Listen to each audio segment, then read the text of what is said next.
김범수가 프리 에이전트로 기아 타이거즈와 3년 계약을 맺으면서 전 소속 구단인 기아는 하나 이글스에게 보상 선수를 지명해야 하는 입장입니다. 이 때문에 하나의 최종 선택이 관심을 받고 있으며 가장 가능성 있는 후보로 기아의 좌완 투수 김기훈이 점쳐지고 있습니다.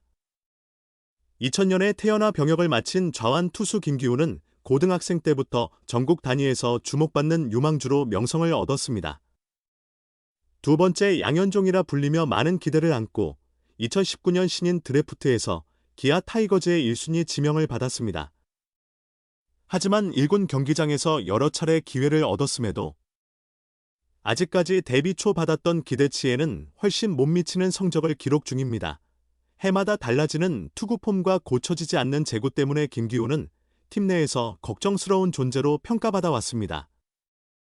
이런 상황 속에서 기아 유니폼을 새로 입은 김범수의 보상 선수로 그가 유력하게 언급되기 시작했습니다.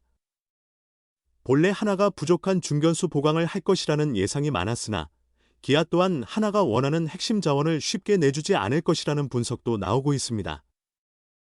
일부에서는 기아가 1군 외야수 자원은 모두 보호 명단에 올려놓고 주전이 아닌 내야수와 투수 자원 일부를 보호 대상에서 뺐을 것이라는 이야기가 나돌고 있습니다. 이른바 예상 외의 인물이 명단에 없을 것이라는 얘기 속에서 그 당사자가 김기훈일 것이라는 관측이 우세합니다. 흔히 1차 지명자는 끝까지 포기하지 않는다는 말이 있을 정도로 팀에게 중요한 자원으로 간주되는 점을 볼 때 김기훈이 보호 명단에 포함되지 않는다면 분명히 뜻밖의 움직임이 될 것입니다. 김기훈은 2025 시즌 이전과는 다른 성장세를 나타내며 아래와 같은 기록을 남겼습니다.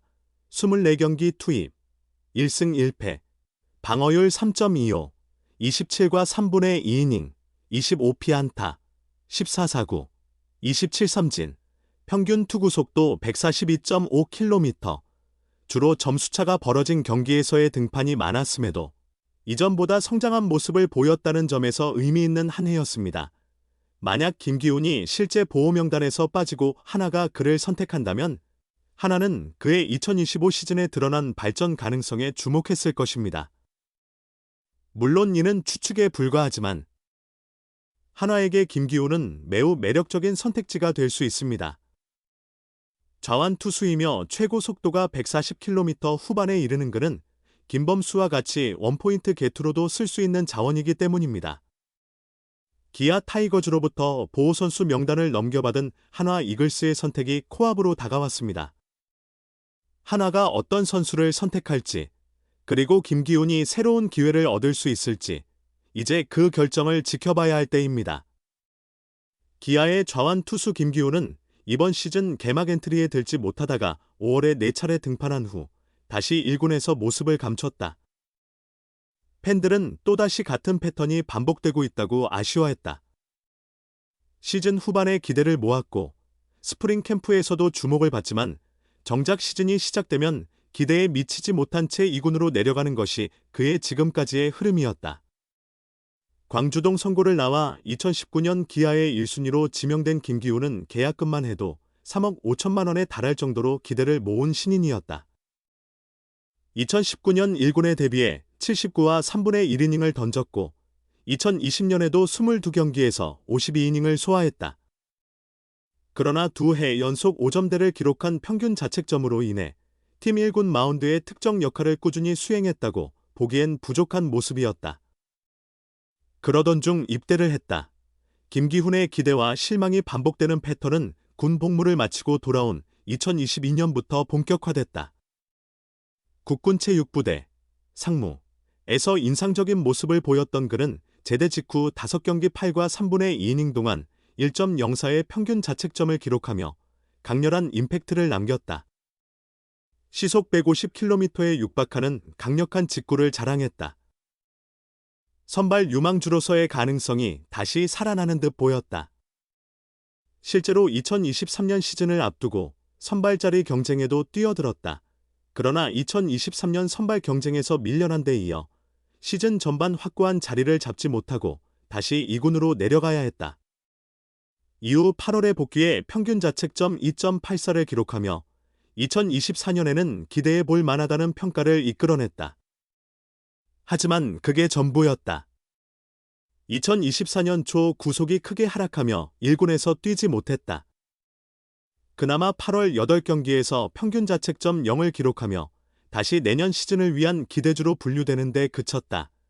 김기훈이 주목받지 못하는 동안 그보다 더 어린 투수들이 잇따라 1군에서 두각을 나타냈고 김기훈에게 기대를 걸었던 과거와 달리 기아는 쓸만한 좌완 투수 자원이 더욱 넉넉해졌다. 올해도 5월 짧은 1군 활약을 빼면 계속 2군에 머물다가 8월에야 다시 1군 무대를 밟았다. 그의 역할은 추격조 투수였다. 한 이닝 이상 던져야 할 필요가 있을 때 마운드에 오르며 공을 던졌다. 그러나 기아 팬들 사이에 다시 기대감이 싹트고 있다.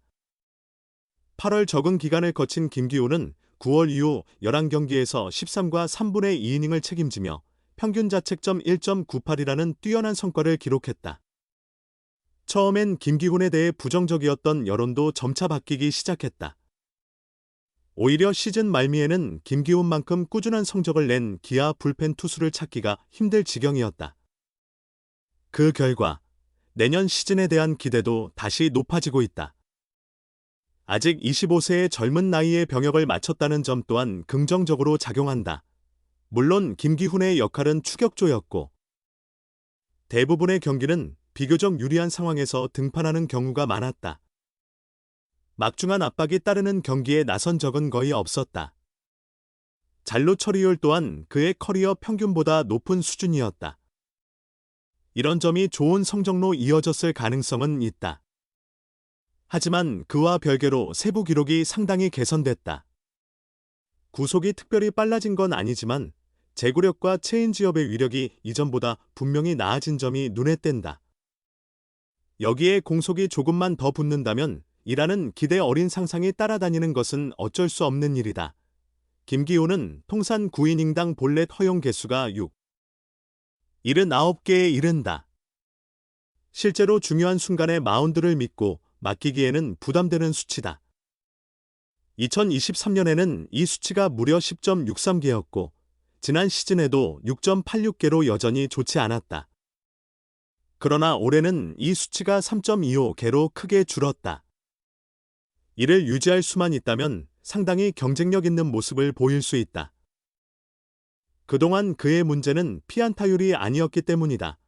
볼넷 전체 수치가 감소한 가운데 체인지업 제구가 좋아지면서 우타자 상대에도 안정감이 생겼다.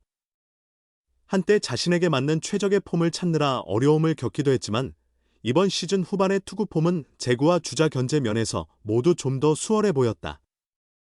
여기에 지난 두 해 대비 9이닝당 탈삼진 개수도 증가했다. 단순 평균 자책점 외에도 세부 지표에서 다방면으로 향상된 모습을 보였기에 이러한 점들이 기대를 키우는 것이다. 투수로서의 기본기가 상당히 나아졌다. 작년보다 릴리스 포인트가 높아지면서 공을 강하게 밀어내는 힘도 더 커질 여지가 있고 절정기는 아니더라도 여전히 리그에서 손꼽히는 패스트볼의 수직 무브먼트를 갖추고 있다. 수직 무브먼트는 여전히 50cm대 중반을 기록한다. 올해 구속은 다소 떨어졌지만 현재의 토대 위에 구속이 다시 올라간다면 충분히 좋은 활약을 기대해 볼 수 있는 이유다. 부상 없이 시즌을 끝마쳤고 기아는 어쩌면 이번에도 김기훈의 겨울 훈련에 기대를 걸어야 할지 모른다. 곽도규가 다음 시즌 전반기까지는 어려울 것이고 최지민이 2년째 힘든 시간을 보내고 있다는 점을 고려하면 반드시 살려내야 할 다크호스가 될 수도 있다.